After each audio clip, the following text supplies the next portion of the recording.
मुक़द्दस मकामात का एहतराम हमारी पॉलिसी का हिस्सा है। गोल्डन टेम्पल को निशाना बनाने का सोच भी नहीं सकते। पाकिस्तान ने गोल्डन टेम्पल पर हमले के भारतीय इल्ज़ामात को मुस्तरद कर दिया।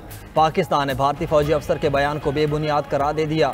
तर्जुमा दफ्तर खारजा के मुताबिक भारत ने 6 और 7 मई की रात पाकिस्तान के मजहबी मकामात को निशाना बनाया। इल्ज़ाम तराशी से भारत अपनी हरकतों से तवज्जो नहीं हटा सकता। पाकिस्तान सिख मजहब के मुक़द्दस मकामात का फ़ख्र से मुहाफ़िज़ है। हर साल हज़ारों सिख यात्री पाकिस्तान आते हैं। पाकिस्तान ने करतारपुर राहदारी के जरिए वीज़ा फ्री रसाई दी। भारत का इल्ज़ाम कतई बेबुनियाद और नाकाबिले कबूल है।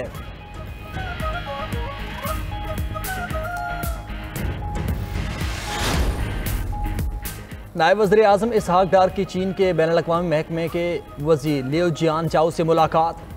DPMFM ने पाकिस्तान की खुद मुख्तारी और इलाकाई सालमियत और उसके बुनियादी मफाद के मसाइल के लिए चीन के मजबूत हिमायत को सराहा। चीनी वज़ीर ने कहा कि दोस्त की हैसियत से चीन पाकिस्तान के साथ अपने ताल्लुकात को तरजीह देता।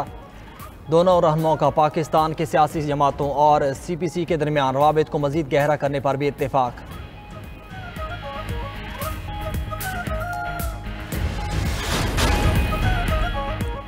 मार्का हक ने पाकिस्तान को नाकाबिले तस्खीर बना दिया। कौम को मुसल्लह फ़ौज की सलाहियतों पर मुकम्मल एतमाद है। दुश्मन को वो सबक सिखाया जो क़यामत तक याद रखेगा। वज़ीर आज़म शहबाज शरीफ का कराची में डॉक यार्ड के दौरे पर पाक नेवी के अफसरान और जवानों से खिताब। कहा कि बरी और फ़ज़ाई पिटाई के बाद दुश्मन हमारी बहरिया से लड़ने की हिम्मत न कर सका। हम अपने वतन के एक एक इंच का दिफा करना अच्छी तरह जानते हैं। पाक बहरिया ने बंदरगाहों और तजारती रास्तों का भरपूर तहफ़्फ़ुज़ किया। राफेल का हशर देखकर भारतीय जहाज़ और विक्रांत मैदान जंग से भाग निकला। ISPR के मुताबिक PNS तैमूर आमद पर naval chief admiral Naveed Ashraf ने वज़ीर आज़म का इस्तकबाल किया। Army chief general Asim Munir और air chief marshal Zaheer Ahmed Babar भी उनके साथ मौजूद थे। पाक भारत जंग के बाद वफाकी काबीना का आज पहला इजलास। वज़ीर आज़म शहबाज शरीफ दोपहर 3 बजे इजलास की सदारत करेंगे। इजलास में पाक भारत कशीदगी के अमूर का जायज़ा लिया जाएगा। मुआरके हक में पाकिस्तान की फतह पर मुसल्लह फ़ौज को खिराज तहसीन पेश किया जाएगा। काबीना आइंदा माली साल के बजट पर भी गौर करेगी।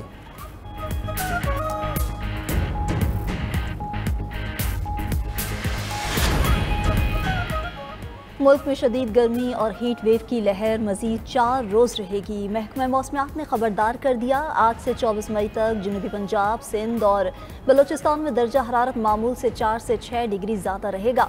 बालाई पंजाब, इस्लामाबाद, खैबर पख्तूनख्वा, गिलगित बल्तिस्तान में भी गर्मी मामूल से ज़्यादा होगी। अवाम घरों से गैर ज़रूरी ना निकलें, धूप से बचें और पानी का ज़्यादा इस्तेमाल करें। तिब्बी माहिरीन के मशवरे। उधर गर्मी बढ़ने के साथ लाहौर, कराची, हैदराबाद समेत शहर लोड शेडिंग का दौरानिया भी बढ़ गया है। पंजाब के स्कूलों में गर्मियों की छुट्टियां 28 मई से शुरू करने का ऐलान। वज़ीर तालीम पंजाब राना सिकंदर के मुताबिक छुट्टियों से कबल स्कूल्स के औकात कार में भी तब्दीली कर दी गई। सरकारी स्कूल सुबह 7:30 से 11:30 बजे तक खुलेंगे। वालिदैन, तलबा और असातिज़ा से हीट वेव की हिफाजती तदाबीर पर अमल दरामद की अपील।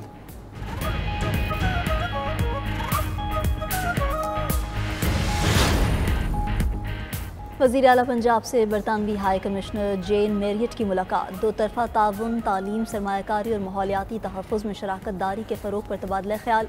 मरीम नवाज़ ने पाक भारत कशीदगी में बरतानिया के मुस्बत किरदार को सराहा। मरीम नवाज़ शरीफ ने सुबकदोश होने वाली बरतानवी हाई कमीशन की सियासी मुशीर को शानदार खराज तहसीन पेश किया और उनकी सफारती खिदमात को सराहा। मरीम नवाज़ का कहना था कि पंजाब हुकूमत बरतानिया के साथ इश्तराके कार को मज़ीद वुसअत देने और ताउन के फ़रोग़ के लिए मौक़े तलाश करने के लिए पुरअज़्म है।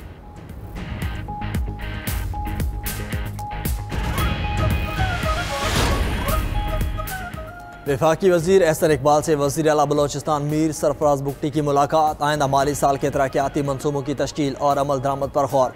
वज़ीर आला बलोचिस्तान ने फेडरल PSDP में बलोचिस्तान की तरजीहात पर ब्रीफिंग दी। कहा, बलोचिस्तान की तरक्की कौमी तरजीहात का जज्ब और 100% एलोकेशन ज़रूरी है। वफाकी वज़ीर एहसन इकबाल का बलोचिस्तान के तरक्याती मनसूबों में ताउन की यकीन दहानी।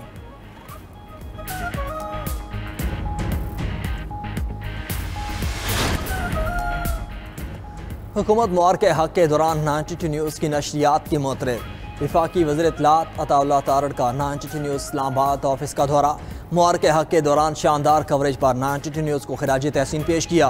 इस मौके पर गुफ्तगू करते हुए कहा कि 92 न्यूज़ ने अपनी रिवायात के मुताबिक रियासत का बयानिया बेहतरीन अंदाज में पेश किया।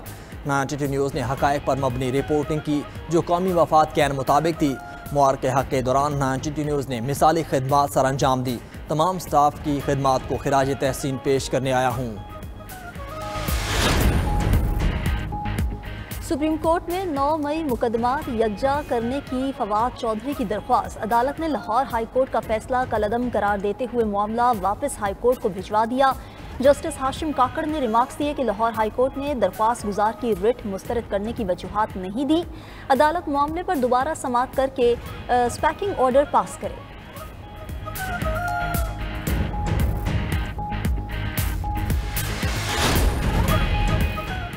सुप्रीम कोर्ट में नूर मुकदम कत्ल केस की समाअत। मुजरिम जाहिर जाफर के वकील सलमान सफदर के दलाइल मुकम्मल। नूर मुकदम के वकील शाह खावर ने दलाइल का आगाज़ कर दिया। जस्टिस हाशिम काकड़ ने रिमार्क्स दिए कि केस में बहुत से हक़ाइक़ तस्लीम शुदा हैं। तस्लीम शुदा हक़ाइक़ पर दलाइल देने की ज़रूरत नहीं। केस में 1 बजे तक वक्फा।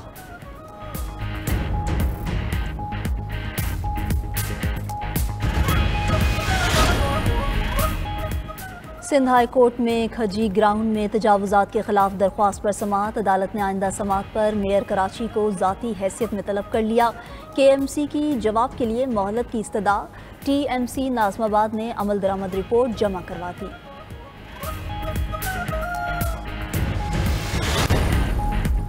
PTI वज़ीर आज़म और स्पीकर कौमी असम्बली के खिलाफ अदम एतमाद का शौक पूरा कर ले। वज़ीर इत्तलात पंजाब का PTI रहनुमा असद कैसर के बयान पर रद्द-ए-अमल। अज़मा बुखारी कहती हैं तहरीक इंसाफ के सोशल मीडिया टाइगर्स को तसल्ली देने के लिए बाने PTI की रिहाई की तारीखें दी जा रही हैं। PTI को हवाई फायर करने की ज़रूरत होती है वरना उनके टाइगर्स खुद उनको खा जाते हैं। अज़मा बुखारी ने फैसल वावड़ा को जहनी मरीज और सस्ता शाहरुख खान करार दे दिया।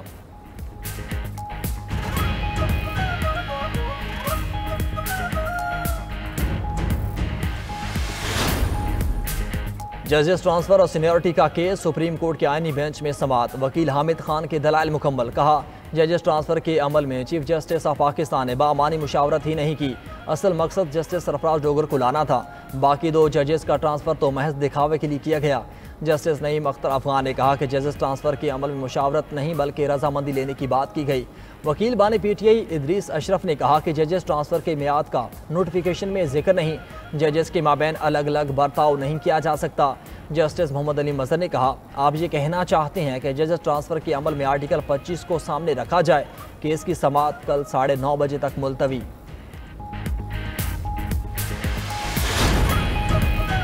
पंजाब के स्कूल्स में गर्मियों की छुट्टियां 28 मई से शुरू करने का ऐलान। वज़ीर तालीम पंजाब राना सिकंदर के मुताबिक छुट्टियों से कबल स्कूल्स के औकात कार में भी तब्दीली कर दी गई। सरकारी स्कूल सुबह 7:30 से 11:30 बजे तक खुलेंगे।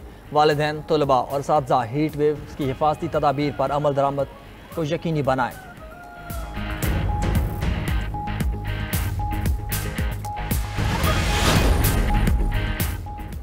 पाकिस्तान का पानी बंद करने की धमकियों पर चीन का भारत को मुंह तोड़ जवाब। चीन का मोहम्मद डैम के तामीरी काम में तेजी लाने का फैसला। चीनी मीडिया का कहना है भारतीय धमकियों पर चीन ने पाकिस्तान के फ्लैगशिप डैम पर काम तेज कर दिया। मोहम्मद डैम पर कंक्रीट भरने का अमल शुरू कर दिया गया है। मोहम्मद डैम पाकिस्तान का कौमी फ्लैगशिप मंसूबा है। खैबर पख्तूनख्वा में जारी मोहम्मद हाइड्रो प्रोजेक्ट अगले साल मुकम्मल होगा।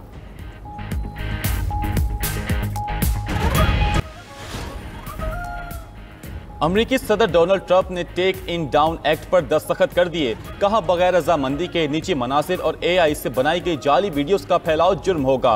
व्हाइट हाउस रोज गार्डन में मुनक्कदा तकरीब में खातून अव्वल मेलेनिया ट्रंप भी मौजूद थी जिन्होंने इसे खानदानों के तहफ़्फ़ुज़ की जानिब अहम कदम करार दिया। डोनाल्ड ट्रंप ने बताया कि ट्विटर ने फ़ोन कॉल पर बताया उन्हें मेलेनिया बेहद पसंद हैं और वो उनका एहतराम करते हैं। ये कानून दोनों जमातों की हिमायत से मंजूर हुआ है।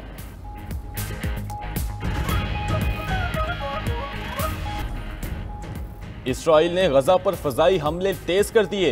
मजीद 80 फलस्तीनी शहीद। इसराइली बमबारी से नासिर अस्पताल का अद्वियात स्टोर करने वाला गोदाम तबाह हो गया। सयूनी फोर्सेस ने खान यूनिस में जबरी इनखला के अहकामात जारी कर दिए। हजारों फलस्तीनी अपने घर छोड़ने पर मजबूर। अरब मीडिया के मुताबिक बमबारी के बायस 4 रोज में 1 लाख फलस्तीनी बेघर हो चुके हैं। उधर यमन के हौजियों का इसराइल की हीफा बंदरगाह पर समंदरी नाकाबंदी का ऐलान। हौजी तर्जुमान याहिया सारिया ने कहा कि जो भी जहाज उस बंदरगाह पर मौजूद है या वहां जाने वाला वाला है वो अब निशाने पर होगा। ये इकदाम इसराइल और गजा के दरमियान जारी जंग के रद्द अमल में किया गया है। इसराइल के गजा पर हमलों के जवाब में मजीद सख्त कार्रवाइयां करेंगे।